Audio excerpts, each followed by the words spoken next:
당신의 도움은 어디에서 오는가라는 제목으로 함께 말씀을 나누겠습니다. 시편 121편은 시편 23편이나 42편만큼이나 유명하고 성도들이 즐겨 묵상하고 읽는 그런 말씀이 됩니다. 시편 121편은 마치 폭풍우가 몰아치는 그 높은 언덕에 굳게 서서 하나님에 대한 완전한 신뢰를 고백하는 그런 느낌을 줍니다. 시인은 사람의 힘으로 감당할 수 없는 인생의 위기 앞에서 고요하고 담대하게 주님에 대한 확신을 고백하고 있는 그런 분위기를 자아내고 있습니다. 전에도 말씀드린 것처럼 시편 121편은 참 유명해서 사운드 오브 뮤직의 마지막에 주인공 폰트랩이 알프스산을 넘으면서 낭송하는 그 문장이 바로 내가 눈을 들어 산을 보리라 나의 도움이 어디서 올까 였고, 1969년 7월 20일 닐 암스트롱이 달에 착륙하면서 하였던 그 첫 번째 문장이 바로 이 시편 121편에 내가 눈을 들어 산을 보리라 나의 도움이 어디서 올까. 지구부로부터 38만 4,400km를 여행하고 나서 처음 입을 열어서 고백한 것이 내가 눈을 들어 산을 보는데 나의 도움이 어디서 올까? 그렇게 고백했다는 겁니다. 내가 산을 향하여 눈을 들리라. 그런 복음성가.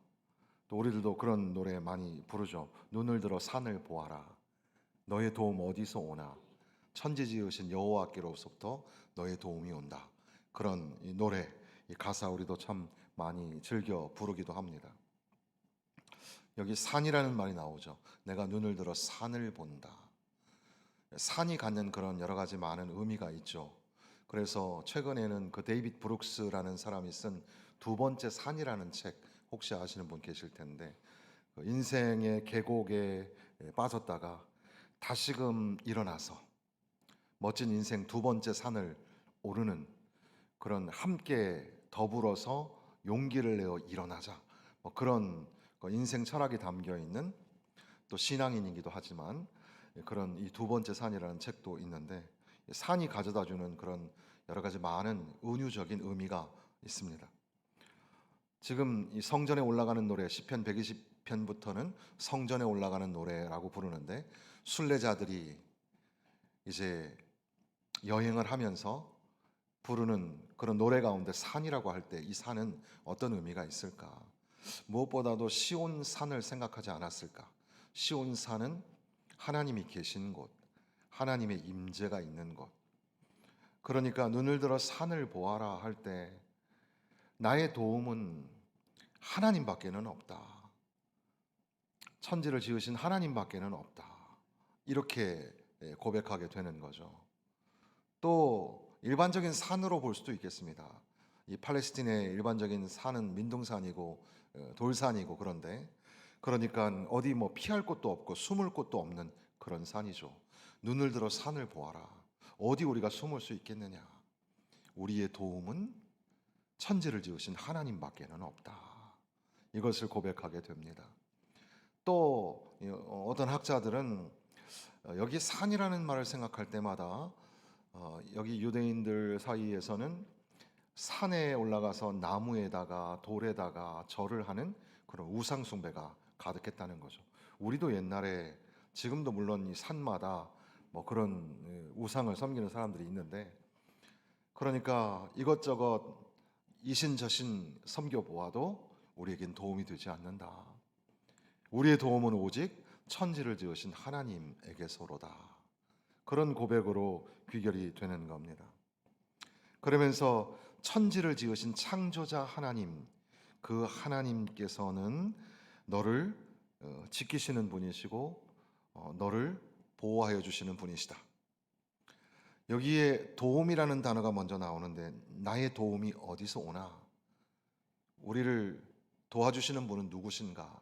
여기 헬프, 도움이라는 단어, 에체르는 반게멜이라는 신학자는 이것은 아마도 프로텍션, 그러니까 보호하심, 가이던스, 안내하심, 또는 우리식으로 말하면 인도하심, 그리고 세 번째는 블레싱, 축복하심, 이런 것과 관련이 있을 것이다. 그러니까 나의 도움이 어디서 올까? 이것은 하나님이 나를 어떻게 보호해 주시고 하나님이 나를 어떻게 인도하시며 하나님이 나를 어떻게 축복하시는가, 그런 관점이죠. 당신의 도움은 어디에서 옵니까? 하나님이 당신을 어떻게 보호하시고 또는 당신이 어떻게 인도함을 받으며 어떤 축복을 받고 살고 있습니까? 이런 말씀으로 연결이 되어진다는 겁니다. 그런 가운데에 지키다라는 말을 만나게 되죠. 천지를 창조하신, 천지를 지으신 여호와, 그 하나님은 지키시는 분. 3절부터 마지막 절까지는 지키다라는 말이 히브리어의 문맥으로 보면 8번 정도가 나오고, 구체적으로 단어 이 소메르 또는 샤마르라고 읽을 수 있겠는데, 이 히브리어는 6번이 등장을 합니다. 우리 개역 개정에 지키다, 지키는, 지키시는 이런 표현입니다. 이 단어는 크게 두 가지 의미를 갖습니다. 하나는 watch over, 그러니까 주시하고 보는 겁니다. 지켜보는 거죠. 우리가 우리 자녀들을 유심히 이렇게 지켜보죠. 안 보는 것 같아도 계속 지켜보는 겁니다. 하나님이 그렇게 우리를 지켜주신다. 그리고 또 한편 이 샤마르라는 동사 안에는 보호하다, 보호하여 주다, 이런 의미가 있습니다. 그러니까는 여러 가지 어려움이 있을 때, 환란이 있을 때, 그때에 하나님이 우리를 보호하여 주신다, 그런 의미.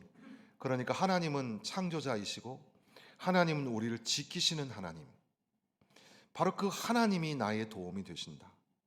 지키시는 하나님이라는 것은 하나님이 나를 지켜보시는 중에 있고, 그래서 요한계시록에는 주님의 눈은 불꽃 같다고 표현을 하기도 하고, 또 예수님께서는, 우리 아버지께서는 너희의 머리카락까지도 다 세워놓고 계신다고 말씀하십니다.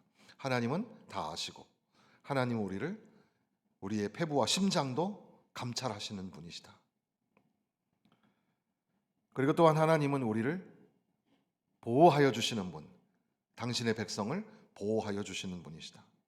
하나님을 의지하고 살아가는 사람들을 안전하게 지켜주시고 보호하여 주시는 분이시다. 그래서 하나님이 함께 계시기 때문에, 주의 지팡이와 막대기가 나와 함께 하시기 때문에 내가 사망의 음침한 골짜기 중에도 두려워하지 않는다고 하였던 다윗의 고백처럼 하나님이 보호하여 주시고 하나님이 함께 하여 주셔서 주님이 바로 나의 도움이 된다고 고백하게 되는 거죠. 그런데 이 말은, 그러니까 하나님이 우리를 지키시고 보호하셔 주신다는 말은 믿는 사람들이 이 세상에서 아무런 고난도 당하지 않는다, 그런 의미가 아닙니다. 때로는 고난을 당하죠. 그렇지만 그 당하는 고난마저도 하나님의 살피심, 하나님의 보호하심 안에 있다는 사실입니다. 그러니까 고난 중에도, 환난 중에도 하나님이 나를 지켜주신다, 하나님이 나를 보호하여 주신다, 이것을 믿고, 그러면 그럴수록 더 많이 주님을 신뢰하며 살아가야 하는 거죠. 요즘에는 그 트래커, 여행하는, 도보로 여행하는 사람들이 많이 있습니다. 도보 여행자가 쉽게 그 어려움을 당할 수 있는 그런 세 가지 경우가 있을 수 있겠습니다. 먼저는 그 걷는 그 길 위에서 돌부리에 걸려서 발목이 삐거나 넘어지는 경우가 있습니다. 그러니까 여행자들은 항상 신발도 조심해야 되고 그 길을 유심히 잘 살펴서 걸어가야 되겠죠. 자칫 잘못하면 걸려서 넘어지거나, 그래서 발목이 삐거나 다치게 되는 경우가 있을 수 있겠습니다. 또 하나는 여행자들이 종일토록 낮에 계속 걸으니까 뜨거운 햇볕으로 인하여서 이제 일사병에 걸리기도 하고 쓰러지게도 됩니다. 요즘에는 군대도 한여름이나 한겨울에는 연병장에서 하는 훈련을 하지 않습니다. 청년들이 그 일사병에 혹독한 그런 그 떼약볕 아래서 막 쓰러지는 청년들이 막 생기니까 그런 것들을 좀 보호하기 위해서 실내에서 훈련을 받기도 합니다. 긴 여행을 하는 그 도보 여행자가 그늘이 있어서 잠시 쉬고 또 피하고 그래야 되는데 그것이 없으면 그 뜨거운 떼약볕 아래에서 쓰러지게 되는 경우가 생기게 됩니다. 세 번째 경우에는 굉장히 계속 오랫동안 장시간 여행을 하다 보면 피로가 누적이 되죠. 너무너무 피곤합니다. 그래서 이제 막 두려움이 생기고 막 연약함이 생기고 좌절이 오고 육체적으로뿐 아니라 이 마음에도 문제가 생기죠. 그래서 이 영어의 광기, 정신착란이라는 말을 문스트로크라고 하는데 예전에 고대 언어 사회에서는 이 점성술에는 달을 보면 달이 그 달빛의 영향으로 인해서 사람들 마음이 심란해지고 어려워진다고 생각을 한 것 같습니다. 어쨌든 긴 여행 가운데에 사람들이 막 너무 탈진하고 피곤해가지고 쓰러지면서 그런 가운데에 막 불안과 염려, 공포가 찾아오기도 하게 되는 거죠. 이것은 도보 여행자에 관한 이야기지만 이것은 우리 인생에 관한 은유이기도 합니다. 우리 인생은 나그네 같고 여행자의 길 같은데 그런 인생길 가다가 우리도 혹시 돌부리에 걸려서 넘어지셨던 경험이 있습니까? 발목을 삐거나 넘어지는 경우도 있죠. 아이고 어떻게 하셨을까? 나도 길에서 넘어진 적이 있는데 넘어지지 말고 조심조심 걷고 안전하게 다닐 수 있기를 바랍니다. 근데 그렇게 물리적으로 실제 넘어지는 일뿐 아니라 그 인생이라는 길에서 뭔가에 걸려가지고 발목이 삐고 다치고 그럴 수 있지 않겠습니까? 한편 좀 그늘에서 쉬어야 하는데 쉬지 못하고 계속해서 걷는 정말 너무 막 피곤하고 또 그 떼약볕 아래에서 쉬지 못하는 그런 인생길을 걷고 있는 그런 분은 없습니까? 또 한편 그렇게 긴 시간 여행을 하다 보니까 피로감이 몰려오고 탈진이 오고 두려움이 찾아오는 것처럼 오늘 우리 인생길 너무 살기가 힘들어서 너무 정말 피곤하고 지쳐서 아휴 모든 거 다 그만두고 싶다. 난 지쳤다. 인생을 내려놓고 싶고 그런 생각이 들 수 있지 않겠습니까? 그럴 때에 그 인생길이라는 게 무슨 뭐 안전수칙이 있거나 안전벨트가 있거나 뭐 보험이 있거나 뭐 예방 정책이 있거나 이러면 참 좋은데 그게 그런 게 아니잖아요.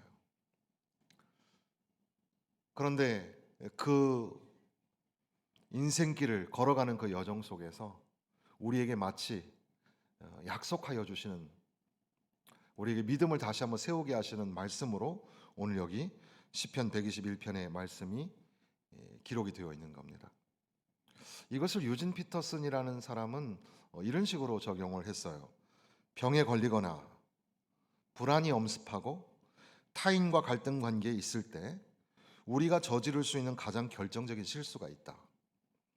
하나님이 우리를 돌보시는데 실증나서 좀 더 흥미로운 그리스도인에게로 관심을 돌리셨거나 우리의 일관성 없는 순종이 역겨워지셔서 한동안 우리 스스로 알아서 살아가게끔 내버려 두기로 작정하셨거나 중동 지역에서 예언을 성취하시느라 너무 바빠서 우리의 혼란 상태를 정비하시기에는 시간이 걸릴 것이라는 식으로 결론을 내리는 것, 그게 우리가 범하기 쉬운 실수라는 겁니다.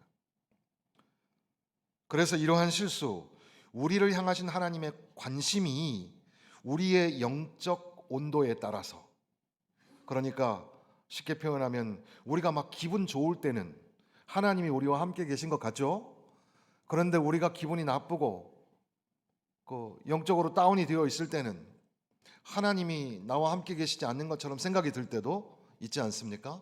그런 것처럼 우리의 영적인 체온, 그 체온의 증감에 따라서 하나님이 관심 가졌다 안 가졌다 이렇게 생각하는 실수를 하기가 쉬운데, 그런 것들을 예방하려고, 그런 실수에 빠져있는 사람들을 다시 회복하게 하려고 오늘 시편 121편의 말씀이 기록이 되었다는 겁니다.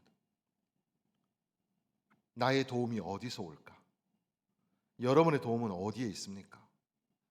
여러분을 보호하시고 인도하시고 그리고 여러분에게 축복을 주시는 그 도움은 어디에서 누구에게서 옵니까? 성경에는 하나님이 우리의 도움이라고 계속해서 선포합니다. 시편 27편 9절에 주는 나의 도움이 되셨나이다. 28편에도 내 마음이 그를 의지하여 도움을 얻었도다. 33편에는 그는 우리의 도움과 방패시로다. 40편 17절에는 나는 가난하고 궁핍하오나 주께서는 나를 생각하시오니 주는 나의 도움이시요 나를 건지시는 이시라. 시편 46편 하나님은 우리의 피난처시요 힘이시니 환난 중에 만날 큰 도움이시라. 그래서 우리가 아는 노래 중에도 하나님은 우리의 피난처가 되시며 환난 중에 우리의 힘과 도움이시라 선포합니다. 찬양합니다. 하나님 우리의 도움이십니다. 이렇게 노래를 부르지 않습니까? 나의 도움이 어디서 올까? 마치 순례자가 여행을 하면서 같이 걷고 있는 동반하는 여행자에게 묻듯이 1절과 2절은 question and answer, 질문과 대답처럼 되어 있지 않습니까? 그래서 나의 도움이 어디서 올까? 이렇게 묻는 겁니다. 거기에 이제 2절은 답변을 하는 거죠. 나의 도움은 천지를 지으신 여호와에게서 오로다. 함께하는 동반자에게 하는 대화이기도 하지만 나 자신을 향하여, 내 영혼을 향하여 나의 도움이 어디서 올까? 여러분의 도움은 어디서 옵니까? 나의 도움은 천지를 지으신 여호와에게서로다. 하나님이 나의 도움이 되십니다. 월터 브루그만은 이 부분을 이렇게 설명합니다. The simple, direct, unambiguous answer 이렇게 됐어요. 그건 뭐냐 하면 심플, 간단하고 다이렉트, 직접적이고 unambiguous, 애매하지 않은. 그러니까 우리의 도움은 이렇게 올 수도 있고 저게 우리의 도움이 될 수도 있고 추상적이긴 한데 이런 게 아니라 아주 심플하고 아주 간명하면서 그리고 애매하지 않은 정확하게 우리의 도움은 하나님이시라. 하나님만이 우리의 도움이 되신다. 이렇게 선언하는 거죠. 그 문장 다음에는 뭐라고 나오냐면 야훼 is the single necessary all sufficient source of help 이렇게 되어 있어요. 그 말은 우리식으로 말하면 여호와는 오직 유일하시고 여호와는 우리에게 반드시 필요하며 여호와는 그분 한 분만으로 충분하신 우리의 도움의 원천이 되시는 분이시다. 하나님은 나의 도움이라 이렇게 말할 때는 그분이 유일하신 나의 도움이며 그분이 우리에게는 필수적인 도움이며 그분 한 분만으로 충족되는 완전하신 도움이시다. 하나님이 나의 도움이라 이렇게 선언한다는 겁니다. 나의 도움이 어디서 올까? 사랑하는 성도 여러분, 창조자이신 하나님을 신뢰하시기를 바랍니다. 그분은 우리를 지키시는 분이시고 우리를 보호하여 주시는 분이십니다. 예수님께서 제자들에게 말씀하셨고 오늘 또한 우리에게, 저와 여러분에게 말씀하십니다. 누가복음 21장에 보면 심지어 부모와 형제와 친척과 벗이 너희를 넘겨주어 너희 중에 며칠 죽이게 하겠고 또 너희가 내 이름으로 말미암아 모든 사람에게 미움을 받을 것이나 너희 머리털 하나도 상하지 아니하리라. 너희의 인내로 너희 영혼을 얻으리라. 요한복음 16장 33절에는 담대하라. 세상에서는 너희가 환난을 당하나 담대하라. 내가 세상을 이기었노라. 마태복음 28장 20절에는 말씀하시기를 볼지어다 내가 세상 끝날까지 너희와 항상 함께 있으리라. 앞서 이 도움이란 말 안에는 보호하심과 인도하심과 축복하심을 연결할 수 있다는 그런 말씀을 드렸습니다. 우리의 도움, 여러분에게 도움이 되는 그 도움은 어디에서 옵니까? 그 도움은 누구에게서 옵니까? 여러분을 보호하여 주시고 여러분의 가는 인생길을 안내하고 인도해 주시는, 그리고 또 여러분을 축복해 주시는 그 도움은 어디에서 옵니까? 천지를 지으신 하나님, 우리를 지켜 보호하여 주시는 하나님, 우리를 너무 사랑하셔서 독생자이신 예수 그리스도를 십자가에 내어 주시고 그렇게 우리를 사랑하신 그 하나님이 우리의 도움이 되시는 것을 믿으시기를 바랍니다. 하나님을 신뢰하며 하나님을 의지하며 믿으며 믿음의 길 걸으시기를 바랍니다. 주께서 심지가 견고한 자에게 평강을 주신다고 말씀하셨는데, 심지가 견고한 자, 그 다음 절에 보면 이는 그가 주를 신뢰함이니라. 여호와를 의지하고 신뢰하는 자에게는 평강을 주신다고 말씀하십니다. 계절이 바뀌고 여름이 와도 두려워하지 않는 물가에 심기운 나무 같은 복을 받아야 되겠는데, 예레미야 17장에는 물가에 심기운 나무는 곧 하나님을 의지하고 하나님을 신뢰하는 사람이라고 설명하고 있습니다. 사랑하는 성도 여러분, 우리가 살아가는 이 세상, 도움이 하나도 없는 것 같은 그런 경험을 합니다. 예고 없이 닥치는 환난과 고난이 우리를 넘어뜨리고 힘들게 합니다. 누가 나에게 도움이 될까? 이 사람 저 사람 살펴봅니다. 때로는 돈이 있어야죠. 이 경제적인 문제 이것만 해결되면 참 좋겠다. 그러면 이 위기에서 벗어날 텐데, 여러분, 그 문제는 여러분만 가지고 있는 게 아닙니다. 여기 계신 모든 분들이, 아마 우리 인간이란 모두가 가지고 있는 문제가 이 물질의 문제입니다. 지금 내가 당하고 있는 이 고난이 이 물질만 좀 있으면 해결이 될 것 같은데, 그런 생각을 갖기도 합니다. 우리에게 닥치는 여러 가지 문제, 어떤 사람은 스피리추얼 코마라 그랬는데, 코마는 뇌사 상태 아닙니까? 영적으로도 우리가 뇌사 상태에 걸린 것처럼 동서남북 도움을 구할 데가 없습니다. 사람도 도움이 안 되고 물질도 환경도 도움이 안 되고. 나의 도움이 어디서 올까?